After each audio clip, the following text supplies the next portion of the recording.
ಕಾಂಗ್ರೆಸ್ನಲ್ಲಿ ಪ್ರಧಾನಿ ಅಭ್ಯರ್ಥಿ ಯಾರು ಎಂಬ ಪ್ರಶ್ನೆ ಮೂಡಿದೆ. ಜಮೀರ್ ಅಹಮದ್ ಏನು ಹೇಳಿಕೆ ಕೊಟ್ಟಿದ್ದಾರೆ ನೋಡೋಣ.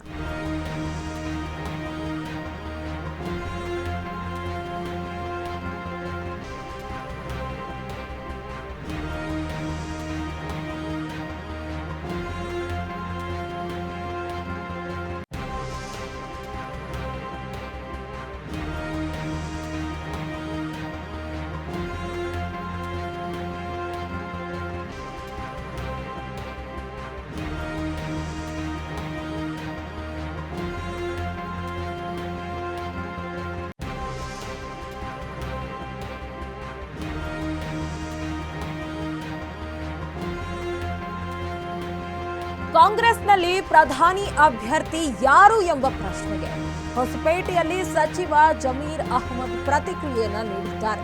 ಮುಂದಿನ ಕಾಂಗ್ರೆಸ್ ಪ್ರಧಾನಿ ಅಭ್ಯರ್ಥಿ ರಾಹುಲ್ ಗಾಂಧಿ ಎಂದು ಘೋಷಣೆ ಮಾಡಿದ್ದಾರೆ. ರಾಜ್ಯದಲ್ಲಿ 20ಕ್ಕೂ ಹೆಚ್ಚು ಲೋಕಸಭಾ ಕ್ಷೇತ್ರಗಳನ್ನ ಗೆದ್ದೇ ಗೆಲ್ತೇವೆ. ಲೋಕಸಭಾ ಚುನಾವಣೆ ವೇಳೆ ನಿರೀಕ್ಷೆ ಮೀರಿ ಫಲಿತಾಂಶ ಬರಲಿದೆ. ಹೊಸಪೇಟೆಯಲ್ಲಿ ಸಚಿವ ಜಮೀರ್ ಅಹಮದ್ ಹೇಳಿಕೆಯನ್ನ ನೀಡಿದ್ದಾರೆ. ಕಾಂಗ್ರೆಸ್ನಲ್ಲಿ ಪ್ರಧಾನಿ ಅಭ್ಯರ್ಥಿ ಯಾರು ಎಂಬ ಪ್ರಶ್ನೆಗೆ ಇದೀಗ ಹೊಸಪೇಟೆಯಲ್ಲಿ ಸಚಿವ ಜಮೀರ್ ಅಹಮದ್ ಪ್ರತಿಕ್ರಿಯೆಯನ್ನ ನೀಡಿದ್ದಾರೆ.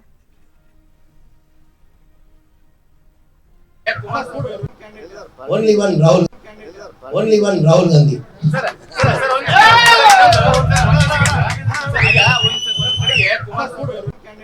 Only one Rahul Gandhi.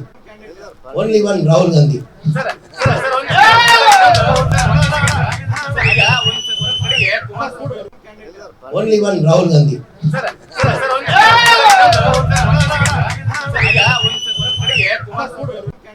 Only one Rahul Gandhi. Only one Rahul Gandhi.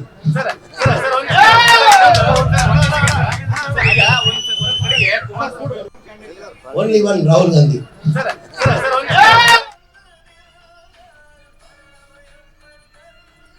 ಇನ್ನು ಈ ವಿಚಾರಕ್ಕೆ ಸಂಬಂಧಪಟ್ಟಂತೆ ನಮ್ಮ ಪ್ರತಿನಿಧಿ ಸುರೇಶ್ ಡೆಸ್ಕ್ ಲೈವ್ ನಲ್ಲಿ ಜಾಯಿನ್ ಆಗಿದ್ದಾರೆ. ಎಸ್ ಸುರೇಶ್, ಈಗ ಕಾಂಗ್ರೆಸ್ನಲ್ಲಿ ಪ್ರಧಾನಿ ಅಭ್ಯರ್ಥಿ ಬಗ್ಗೆ ಬಹಳಷ್ಟು ಸಂಶಯಗಳಿದ್ವು. ಆದ್ರೆ ಇದೀಗ ಹೊಸಪೇಟೆಯಲ್ಲಿ ಸಚಿವ ಜಮೀರ್ ಅಹಮದ್ ಪ್ರತಿಕ್ರಿಯೆಯನ್ನ ನೀಡಿದ್ದಾರೆ. ರಾಹುಲ್ ಗಾಂಧಿ ಪ್ರಧಾನಿ ಅಭ್ಯರ್ಥಿ ಅಂತ ಹೇಳಿದ್ದಾರೆ. ಏನ್ ಹೇಳ್ತೀರಿ ಕೆಜುಹಳ್ಳಿ ಸುರೇಶ್?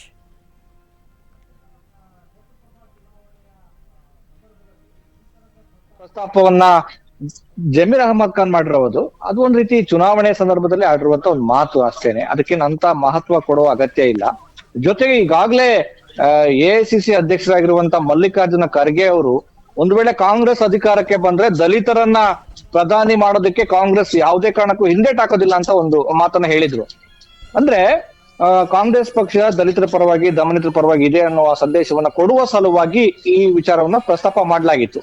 ಇದೀಗ ಹೊಸಪೇಟೆಯಲ್ಲಿ ಸಚಿವ ಜಮೀರ್ ಅಹಮದ್ ಖಾನ್ ಅವರು ಹೇಳಿರುವಂತ ಈ ಮಾತಿದೆಯಲ್ಲ, ಯಾವುದೇ ಕಾರಣಕ್ಕೂ ಪ್ರಧಾನಿ ಆಗೋದನ್ನ ತಪ್ಪಿಸೋದಿಕ್ ಸಾಧ್ಯ ಇಲ್ಲ ರಾಹುಲ್ ಗಾಂಧಿ ಅವರು ಅಂತೇಳಿ, ಅದು ಅವ್ರ ಒಂದ್ ರೀತಿ ಅತ್ಯಂತ ಆತ್ಮವಿಶ್ವಾಸದ ಮಾತುಗಳಂತ ನಾವು ಪರಿಗಣಿಸಬಹುದು ಅಂತ ಅನ್ಸುತ್ತೆ. ಯಾಕಂದ್ರೆ ಈಗ ಬಳ್ಳಾರಿ ಲೋಕಸಭಾ ಕ್ಷೇತ್ರದ ಅಭ್ಯರ್ಥಿ ಬಿಜೆಪಿ ಅಭ್ಯರ್ಥಿ ವಿರುದ್ಧವಾಗಿ ಮಾತಾಡ್ಬೇಕು. ಯಾಕಂದ್ರೆ ಅಲ್ಲಿ ಪ್ರಚಾರಕ್ಕೆ ಹೋದಾಗ ಒಂದಷ್ಟು ರಾಜಕೀಯ ಪ್ರೇರಿತವಾದ ಮಾತುಗಳನ್ನ ಆಡಿದಾಗ ಮಾತ್ರ ಜನ ಗಮನ ಸೆಳೆಯೋದು ಮತ್ತೆ ಮಾಧ್ಯಮಗಳು ಕೂಡ ಗಮನ ಸೆಳೆಯೋದು ಸಾಧ್ಯ ಆಗುತ್ತೆ.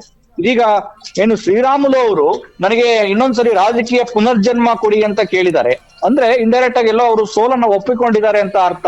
ಹಾಗಾಗಿ ನಮ್ಮ ಪಕ್ಷದ ಅಭ್ಯರ್ಥಿ ತುಕಾರಾಮ್ ಅವ್ರಿಗೆ 2 ಲಕ್ಷದ ಲೀಡ್ ಕೊಟ್ಟು ನೀವು ಗೆಲ್ಸ್ಕೊಂಡ್ ಬರ್ಬೇಕು ಅನ್ನುವಂತ ಮಾತನ್ನ ಹೇಳಿದ್ದಲ್ಲದೆ ಸ್ವಲ್ಪ ಜೋಶಲ್ಲಿ ರಾಹುಲ್ ಗಾಂಧಿ ಅವರು ಈ ದೇಶದ ಪ್ರಧಾನಿ ಆಗೋದನ್ನ ತಪ್ಪಿಸೋದಕ್ಕೆ ಸಾಧ್ಯ ಇಲ್ಲ. ಯಾಕೆಂದ್ರೆ ಅವರು ಲೋಕಸಭಾ ಚುನಾವಣೆಯಲ್ಲಿ ನಾವು 20ಕ್ಕೂ ಹೆಚ್ಚು ಸ್ಥಾನಗಳನ್ನ ಗೆದ್ದೇ ಗೆಲ್ತೇವೆ, ಗ್ಯಾರಂಟಿ ಯೋಜನೆಗಳು ನಮಗೆ ಕೈ ಹಿಡಿತವೆ. ಆಮೇಲೆ ಬಿಜೆಪಿ ಕೇವಲ ಏನು ಹಿಂದೂ ಮುಸ್ಲಿಂ ವಿಚಾರನ ಇಟ್ಕೊಂಡು ಕೇವಲ ಮತ ಪಡೆಯೋದಕ್ಕಷ್ಟೇ ಆ ಸಮುದಾಯಗಳನ್ನ ಓಲೈಸುತ್ತೆ ಹೊರತು ನಿಜವಾಗಿಯೂ ಕೂಡ ದಲಿತ ದಮನಿತರ ಪರವಾಗಿ ಈ ಒಂದು ಪಕ್ಷ ಇಲ್ಲ. ನಾವು ರಾಜ್ಯದಲ್ಲಿ ಎಲ್ಲ ವಲಯವನ್ನ ವ್ಯಾಪಿಸ್ಕೊಂಡಿದ್ದೇವೆ, ಗ್ಯಾರಂಟಿ ಯೋಜನೆಗಳು ಕೈ ಹಿಡಿತವೆ.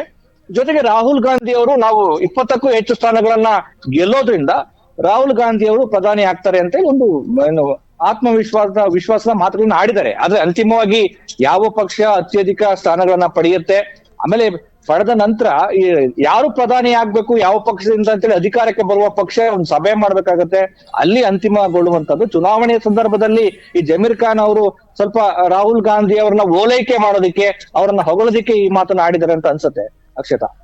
Okay, thank you so much KG Halli Suresh ತಮ್ಮೆಲ್ಲ ಮಾಹಿತಿಗಳಿಗಾಗಿ.